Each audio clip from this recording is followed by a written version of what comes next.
18 বছৰ তলৰ বয়সৰ যদি ল'ৰা ছোৱালী কামত নিয়োগ কৰে তেতিয়াহ'লে আপোনালোকৰ এগেইনষ্টত কিন্তু কমপ্লেইন আছে সেইকাৰণে আমি আজিৰ দিনটোৰ জৰিয়তে মানুহক আচলতে সজাগতা কৰোঁ এইটো নহয় যে আমি আজিৰ দিনটো কেৱল চেলিব্ৰেট কৰিছোঁ কিন্তু আমাৰ এই কনষ্ট্ৰাকশ্যন ছাইটত এই প্ৰজেক্টত বিশেষভাৱে আমি গুৰুত্ব দিওঁ যে আমাৰ যাতে ইয়াতে 18 বছৰ তলৰ মানুহে কাম কৰিবলৈ নাহে ষ্টপ চাইল্ড লেবাৰ ডে হিচাপে আজি আমি উদযাপন কৰিছোঁ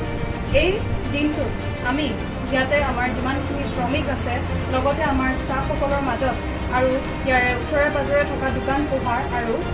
কমিউনিটি পিপলৰ লগত আমি ইণ্টাৰেকশ্যনৰ থ্ৰুদি আৰু লিফলেট ডিষ্ট্ৰিবিউশ্যনৰ জৰিয়তে আমি তেওঁলোকৰ মাজত